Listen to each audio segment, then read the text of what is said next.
Welcome back to the Academy Table. I'm Renee DeSilva, CEO of the Health Management Academy and your host. In this episode, first recorded in fall 2022, I spoke with Marianne Fuchs, one of the country's preeminent nursing leaders.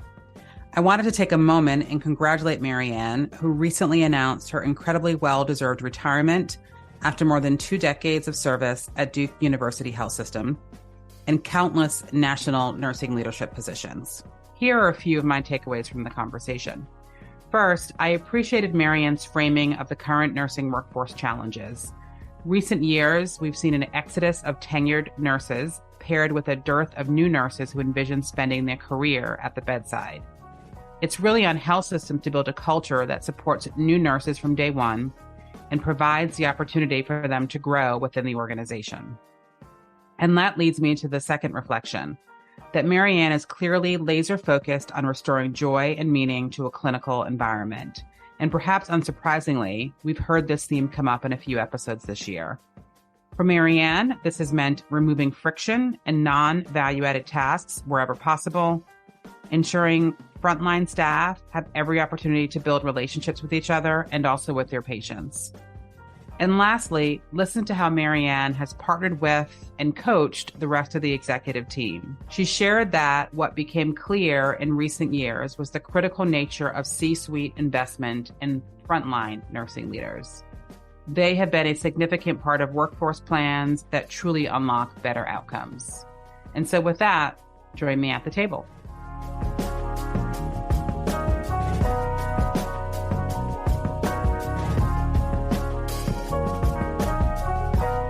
Marianne, welcome to the table. Delighted to have you with me today. Well, thank you. So Marianne, as I said when we were getting to know each other a bit, I have been excited to chat with a nurse executive, just given all of the issues that are centered around some of the nursing workforce challenges. And I'd love to get from your perspective of all the things that we hear about facing the nursing workforce. What are the one or two that you feel like are the most acute? Well, what I would say is, it is clear that complex care needs of patients continue to grow, and we're working with a much younger workforce today who are perhaps not as experienced. That causes some challenges. That, along with just staffing in general, become, I think, major causes of concern and, what keep me up at night.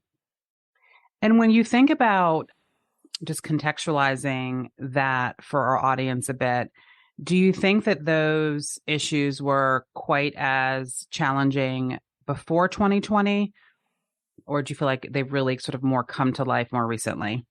Well, here's what I'll say. So I have some data that has just been recently published by the American Hospital Association. And, prior to the pandemic, we're now living in this world that was pre-pandemic and post-pandemic, if you would, right? So prior to the pandemic, hospitals actually faced workforce challenges. In 2017, for example, more than half of the nurse workforce were age 50 or older, and actually nearly 30% were 60 or older. So we've lost a lot of the tenure in our workforce.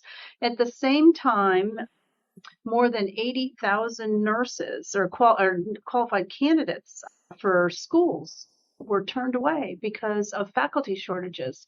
Those issues were occurring prior to the pandemic.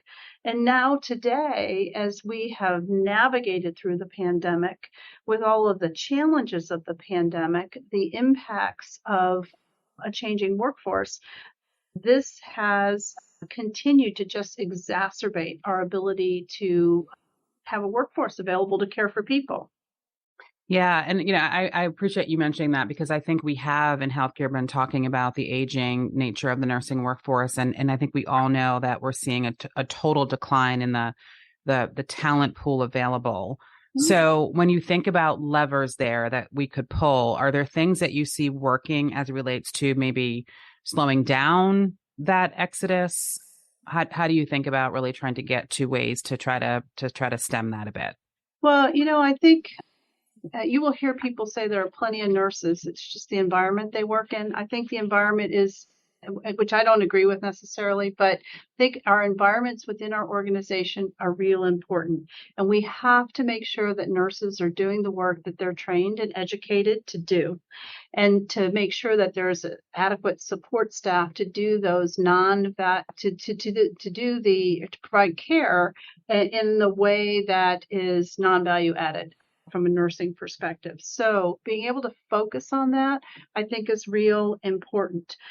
And to be able to provide our younger workforce with additional support and education for the complex care needs are very, very important. And then from the standpoint, our nurses today, when they are graduating from school, they don't necessarily have, let's just say they have bigger, broader, bolder career goals. And I think when you have an environment and an organization that helps identify that where the staff want to go and what they want to do in their career, and you can help them, they will perhaps move on to a new role, but they may move on to a new role within your organization, but they continually grow and develop. And if an organization can invest in their people, they're much more likely to retain them. I love that. So let's just maybe go a little bit deeper there. You mentioned, part of the challenge in creating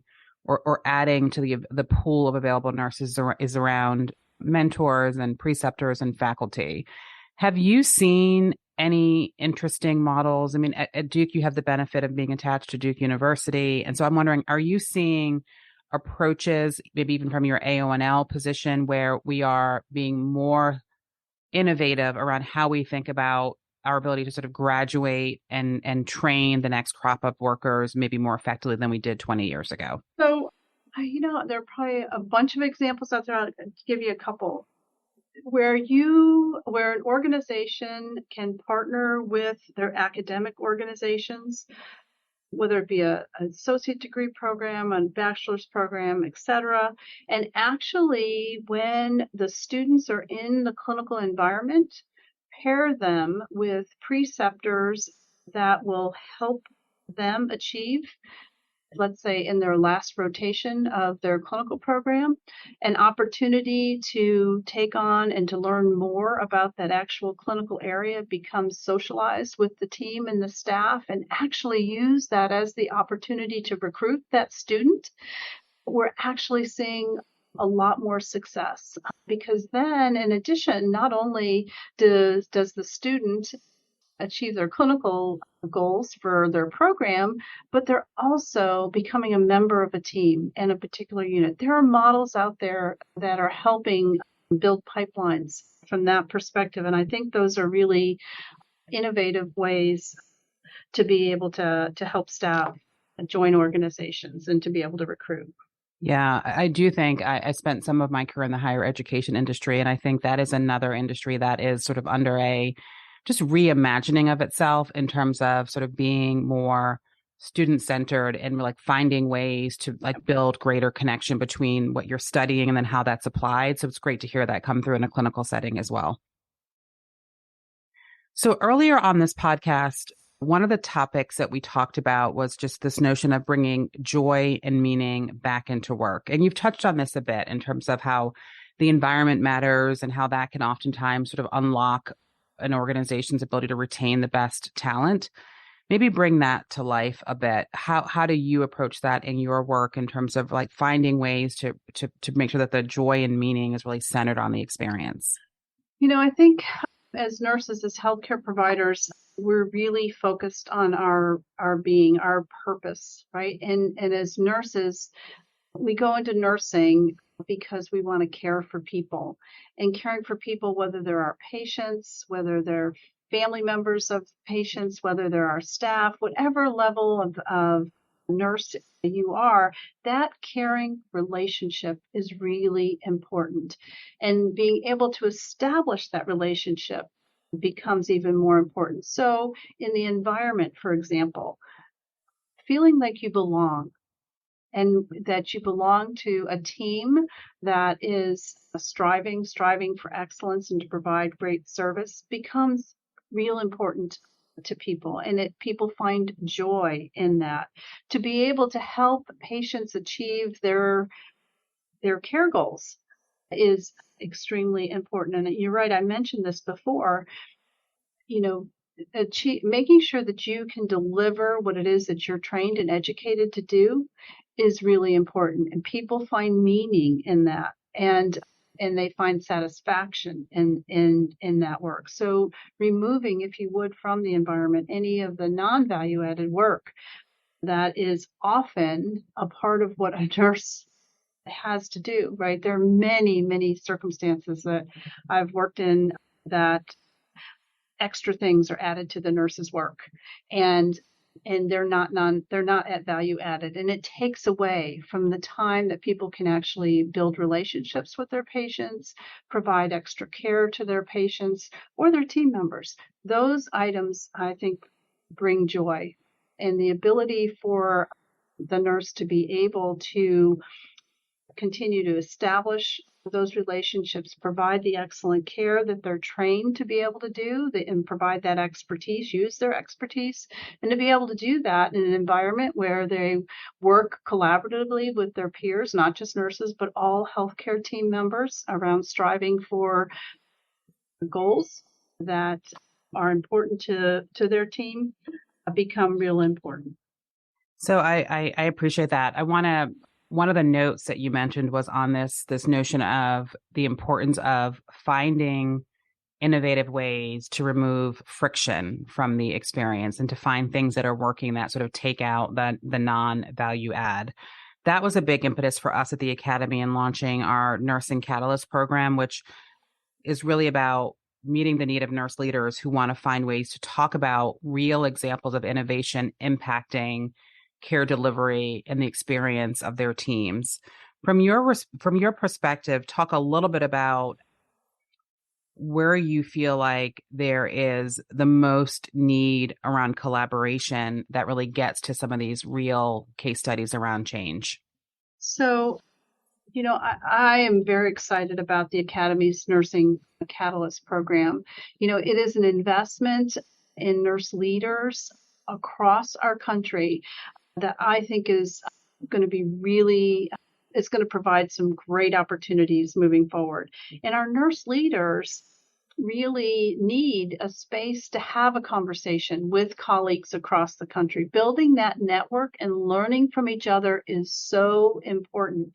And so I think that the ability to share, innovative projects, to understand what people have experienced, what barriers you can perhaps prevent, what successes, and what helps to, be able to achieve a successful implementation becomes really, really valuable for people.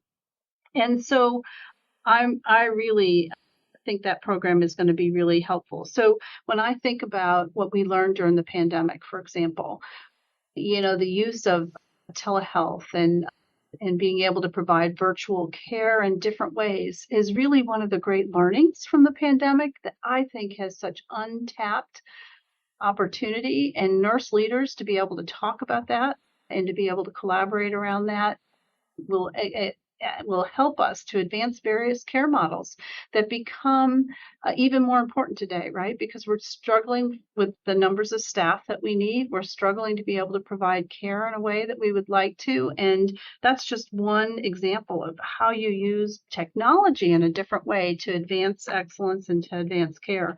And I think, there are many, many other thoughts and ideas of different types of programs that the nurse leaders through the Nursing Catalyst program can enhance how we provide service. Hey, it's Renee here. As Marianne just mentioned, the Health Management Academy's Nursing Catalyst program is a new dedicated space for nurse leaders to hear from each other and move the needle on today's critical workforce challenges. Want to learn more? Please join us at our free webinar on March 21st at 1 p.m. Our team will help you understand what we're calling unicorn nursing units, which are med-surg units that are defying retention trends with turnover rates as low as 2%. We'll take you through the strategies, tools, and key considerations for chief nursing executives. Please register today at the link in the description or at hmacademy.com/nursing catalyst. Hope to see you there. I think we've all really witnessed firsthand how the pandemic cleared some of these maybe self-imposed obstacles and really put a turbocharge on innovation. And so we really do hope that there are opportunities that surface in that category of just moving fast and clearing obstacles. I wonder, do you note that? Do you feel like we're able to move at a faster clip, sort of maybe buoyed by just seeing how fast we were able to move in certain contexts with that throughout the pandemic? Do you get excited about what feels feasible today that maybe wasn't before? Absolutely. And I'll tell you, that's another thing, right? In the pandemic, we had to make so many quick decisions, right? And we didn't know what was going to work each time. But what we learned is when we made a decision, if it didn't work, we reconvened and we made a different decision, right? And so it actually sped up our ability to be able to impact a change. And again, I think this is part of the value add from the Catalyst program, because people will be able to share these different innovations and be able to perhaps prevent going through and having a particular barrier pop up. But I think that, yes, indeed, the ability to expedite and to make quicker decision making will be very, very important. I appreciate that. So I want to zoom back and maybe go into a little bit of a different direction, which is just talk about leadership more broadly. So you have been a leading voice on nursing and on sort of centering around the experience of nurse leaders in your role with AONL.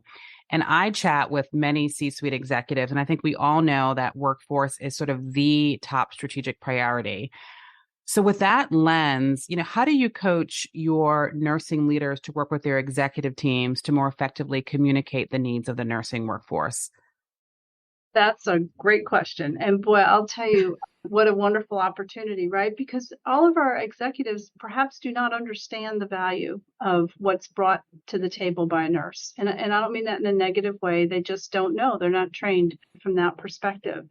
So I think really the opportunity to partner and for nurses to be able to discuss with their leaders the impact of the actual care that's provided by the nurse, and providing that understanding is really, really important when you think about what's important, not just in procuring the workforce, but what the workforce is actually doing to deliver care and to provide positive care outcomes for patients. Extremely important. I would say the workforce always has to be on the agenda. If you would, and I think it is on everyone's agenda today, right? The pandemic has really caused some real challenges here. I coach my team to partner with their chief HR officer to make sure that they have a clear strategic plan for their workforce, right? How are they building a pipeline? What are they doing to change recruitment? How are they retaining staff? How are they using their own internal data and data analytics to inform the decisions they need to make around that workforce plan? Do they have a systematic process for review of all of the processes they use to determine how they staff and how they make changes to care that needs to be delivered for different patient populations? This whole process around the workforce has to be dynamic. It's not static. It should be a constant reminder, and your partner and your chief HR officer is really key here. Next in line really is the relationship with the CFO. CFO has to understand that care not delivered or care by a nurse, for example, a registered nurse, is going to impact outcomes. And so understanding that value becomes even more important. And through this process, and as a leader in AONL, we actually did a longitudinal study of nurse leaders during this time. And we tried to understand the changing role of the nurse leader, the experiences over time. And, what became really clear is that, in order to support our workforce in general, that our major focus had to be our nurse leaders. So the investment of the C-suite in their nurse leaders and their frontline leaders becomes even more important as part of the workforce plan, as part of making sure that you have a workforce, because the frontline team members trust their local leader to be able to advocate for them, to make sure they have resources and, et cetera. And so that next step in that investment in nurse leaders to be able to be re-energized, to be able to feel they have the support that they need in order to help their staff becomes even more important. And again, I would say that this also then ties back into that Nursing Catalyst program. That investment in that frontline leader is going to pay off dividends. I know that and understand that. And so that's what I would say. The other thing I think that AONL has done and worked with colleagues, it's not just local within entities, but partnerships across professional organizations to be able to understand the bigger and bolder issues, in partnership with like the American Association of Colleges of Nursing, National League for Nursing, the State Council of Boards of Nursing, and other organizations, ANA, really to look at the bigger, broader workforce issues that are out there and to be able together to partner, to advocate through policy and or process also becomes a continuing need. And I encourage nurse leaders to be able to broaden their focus, not just their internal into the organization, but external, and to be engaged in those other areas that are going to really impact our ability to provide care through a great workforce. Yes. I'm going to ask you this question, but I'm wondering, what does then this all imply in terms of the next 5 to 10 years around nursing workforce transformation? I guess I would just note that I do think if one of the positives has been, I think the elevation of the nursing function on CEO and CFO radar is at an all-time high. So I do think there's really an opportunity. I also hope, and I spend a lot of my time with our system CEOs, and I think there may be one or two, maybe just one, that has a nursing background. So I do wonder if in 3 to 5 years, if we sort of see a rise of the chief nurse executive, maybe ascending into CEO ranks as we put more emphasis on such an important part of the talent pool. Well, I think that would be a wonderful opportunity. I think, the opportunities are endless to be as a nurse. And that's how I see it. And I think the pandemic, as you have stated, has advanced that opportunity. I would say, though, as we continue to look at the transformation of the workforce and an elevation of the nursing function, we have to understand the data related to the care outcomes of our patients. And we have to be able to really articulate that value of the nurse more globally. I think we have a differing opinion or a differing potential anytime when there may be a continued crisis to try to substitute the care that might be provided by a professional. I'm worried about that. And so I think it is really, really important for us as nurse leaders to be able to work both internal to our organizations, but professional organizations with our national leaders, our governments, federal, state, to make sure that the role of the nurse is clearly articulated and implemented. I agree. All right. So with that backdrop, then, if there's one thing that we need to get right in the next 5 to 10 years to really achieve that transformation, is there one thing that comes to mind for you? Yeah, the one thing is the role and the value of the nurse and the understanding of the education, the knowledge, and the expertise that they bring to the table to provide care across the continuum, whether it might be episodic for different areas, but what is the value, the true value of the nurse? That is what we really have to, I think, continue to articulate. I love that. All right. Here's my final question. It's one that I ask every guest, regardless of topic, which is, so much of the really reason why we call this the Academy Table is because we really do believe that the power of conversation to move ideas forward. And we spend a lot of time internally just curating the right groups to have conversations that we think will be provocative. So my question for you would be, if you could invite 2 people for a conversation at your table, who would they be and why? Oh, I don't know if you're going to like my answer, but it's selfish. So, I think the foundation of who you are as a person has got a lot to do about how you were raised and who raised you. And so when I think I have access to my professional colleagues all the time, and that I feel is such a blessing. But what I don't have is access to my parents. And boy, I'd love to be able to have a conversation about how they would guide me in today's environment. I miss that.